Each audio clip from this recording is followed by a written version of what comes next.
என் அன்பு குழந்தையே, எதற்காகவும் கவலைப்படாதே. வயதுக்கு மீறிய வலிகளையும் வேதனைகளையும் அனுபவித்து விட்டாய். போதும் என் குழந்தையே. இதன் பிறகு உன்னுடைய அப்பா உன்னை கஷ்டப்பட விடமாட்டேன். உனக்காகத்தான் உன்னை தேடி நான் வந்திருக்கிறேன். உன்னுடைய கவலைகளை போக்கத்தான் உன்னை தேடி வந்திருக்கிறேன். உன்னை படைத்த தந்தை நான். உன் மீது அளவு கடந்த அன்பும் அக்கறையும் எனக்கு இருக்கின்றது. என்னுடைய பிள்ளை கஷ்டப்பட்டால் நானும் கஷ்டப்படுவேன். என்னுடைய பிள்ளை சந்தோஷப்பட்டால் நானும் சந்தோஷப்படுவேன். என்னுடைய பிள்ளையின் சந்தோஷம்தான் எனக்கு முக்கியம். நீ படும் கஷ்டங்களை பார்த்து கொண்டு உன்னுடைய அப்பா அமைதியாக இருக்கிறேன் என்று நினைக்காதே. குழந்தையே, இவ்வுலகில் கஷ்டங்களை அனுபவிக்காத மனிதர்கள் யாரும் இல்லை. எல்லோருமே சந்தோஷமாகத்தான் இருக்கிறார்கள். எனக்கு மட்டும்தான் இத்தனை கஷ்டங்கள் என்று புலம்புகின்றாய்.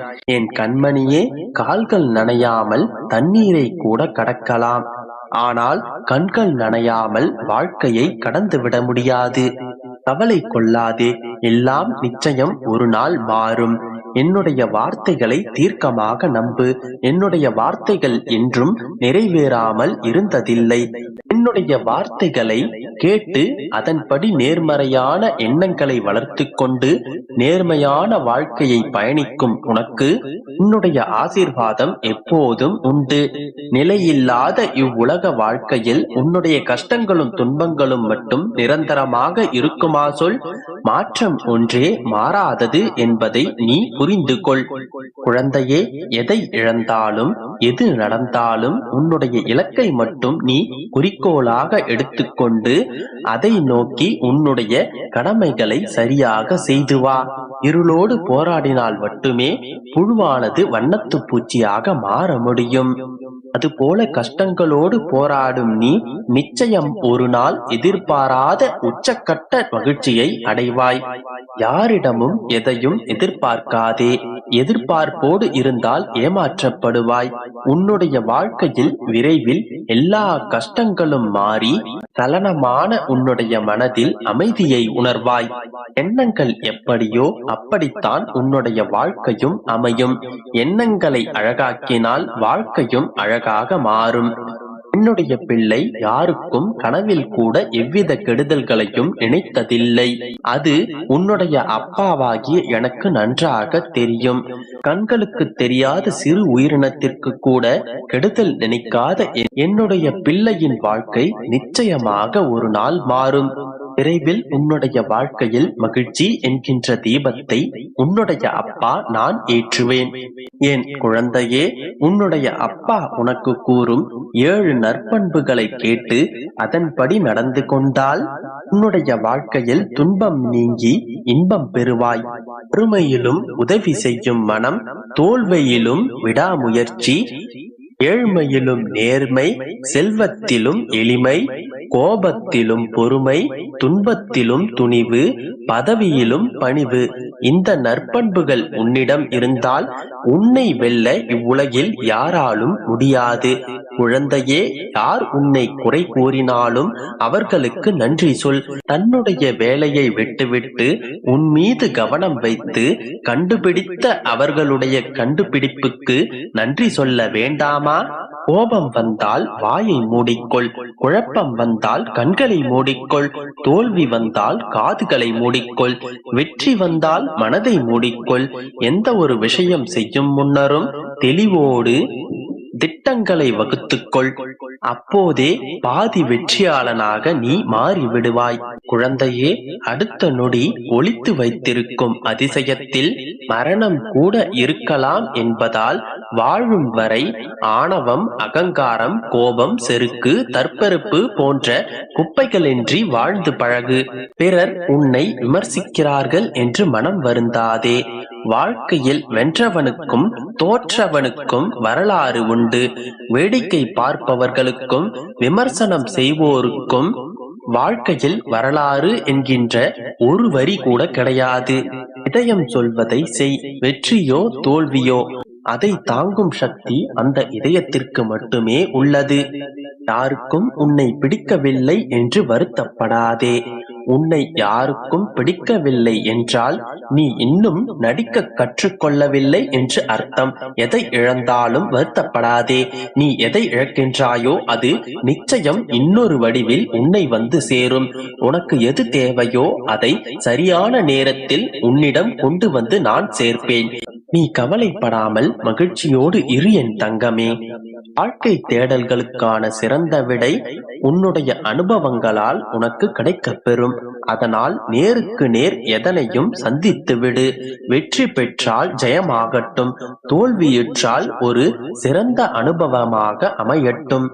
உன்னுடைய தோற்றத்தை வைத்து விமர்சிக்கின்றார்களே என்று கவலைப்படாதே. எண்ணங்களில் நீ அழகாய் இரு.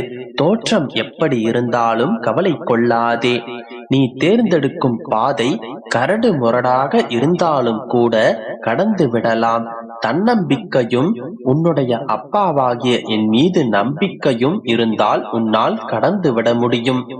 விதி உனக்கு எதிராக 1000 கதவுகளை மூடினாலும் உனக்காக அத்தனை கதவுகளையும் நான் திறந்து உன்னை வெற்றியடைய செய்வது உன்னுடைய அப்பாவாகிய என்னுடைய பொறுப்பு. நீ எதற்கும் கலங்காமல் தைரியமாக நம்பிக்கையோடு இரு. நல்லதே நடக்கும். என் அன்பு குழந்தையே, இந்த நேரம் இந்த நொடி இதை நீ கேட்டுக்கொண்டிருந்தால் பொறுமையாக முழுவதுமாய் கேட்டுவிட்டு கொஞ்ச காலம் பொறுத்திரு. உன் மனம் ஏங்கிய ஒரு விசேஷம் உன் வீட்டில் கூடிய விரைவில் நிறைவேறும். ஒவ்வொரு முறை நான் உனக்கு வாக்களிக்கும் போதும் இது நடக்குமா என்று நம்பிக்கை இழக்காதே. உன்னுள் இருப்பது நான் அல்லவா? நான் நடத்துவேன், நான் நடத்தி காட்டுவேன். வெகு விரைவில் நீயே வியப்படையும் வகையில் உன் இல்லத்தில் மங்களகரமான ஒரு நிகழ்ச்சி இந்த அப்பா நிகழ்த்தி காட்டுவேன். ஏதேனும் ஒரு நல்ல விஷயத்தை நீ மேற்கொள்ளும் போதுதான் முன்பில்லாத தடங்கல்கள் எல்லாம் உன் முன் வந்து நிற்கின்றது என்று கவலைப்படாதே. எதை செய்ய நினைத்தாலும் அதில் ஒரு தடையும் தடங்களும் வந்து நிற்கின்றது. இதில் ஒன்றை நீ புரிந்து கொள்ள வேண்டும். பௌர்ணமி என்றால் கடலில் தண்ணீர் ஓட்டம் அதிகமாக இருக்கும். அமாவாசை என்றால் தண்ணீர் உள்வாங்கிவிடும். இது இயற்கைதானே? அதுபோலத்தான் ஒரு நல்ல காரியத்தை செயல்படுத்தும் போது தடைகள் வருவது இயற்கைதான். தடைகளை தாண்டி நீ நிறைவேற்றும் போதுதான் அந்த காரியத்திற்கு பலன் அதிகமாக கிடைக்கும். நீ நினைத்ததெல்லாம் நினைத்தபடி உடனடியாக நடந்துவிட்டால் அதில் உனக்கு ஒரு படிப்பினை இருக்காது. வாழ்வில் அனைத்தும் ஒரு படிப்பினைதான். எல்லாம் அவற்றின் அடிப்படையில் தான் நடக்கும். தோல்வியில்தான் படிப்பினை இருக்கின்றது. அதனால்தான் தோற்றவர்கள் சில காலத்திலேயே அறிஞர்களாக மாறுகின்றனர். என் மீது நீ கொண்ட நம்பிக்கையும் அதற்காக நீ பொறுமை காத்ததும் அது நிச்சயம் உன்னை உன் பாதையில் நிலைக்க வைக்கும். சதா சர்வ காலங்கள் அனைத்திலும் என் வாழ்வில் கஷ்டங்கள் இருக்கின்றன, என் வாழ்க்கை ஏன் இப்படி இருக்கின்றது என்று கேட்கிறாயே. முதலில் வாழ்க்கை என்றால் என்ன என்று அறிவாயா? வாழ்க்கை என்பது எவ்வளவு வசதியாக வாழ்கிறோம் என்பதில் இல்லை, இருப்பதை வைத்துக் கொண்டு எவ்வளவு மகிழ்ச்சியாக வாழ்கிறாய் என்பதை பொறுத்தே வாழ்க்கை அமையும். எதிர்பார்ப்பிற்கும் ஏமாற்றத்திற்கும் இடைப்பட்ட சுவாரஸ்யமிக்க சம்பவங்களில்தான் வாழ்க்கை அடங்கியுள்ளது. நீ எதிர்பார்ப்பதெல்லாம் நடந்து கொண்டே வந்தால் அந்த வாழ்க்கையில் குறிப்பிட்ட ஒன்று இருக்காது. நீ நினைப்பதெல்லாம் உடனுக்குடன் தானாகவே நடந்து கொண்டிருந்தால் அந்த வாழ்க்கையில் உனக்கென்ன வேலை? வாழ்க்கை என்றால் எதிர்பாராதது நடந்து கொண்டுதான் இருக்கும். எதிர்கொண்டு வென்று நாம் எதிர்பார்த்ததை நடத்தி கொள்ள வேண்டும். அதே போன்று எல்லோருடைய வாழ்க்கையிலும் எதிரிகளும் சதி செய்பவர்களும் இருந்து கொண்டுதான் இருப்பார்கள். எதிரிகளே இல்லாத வாழ்க்கை சுவாரஸ்யமற்றது.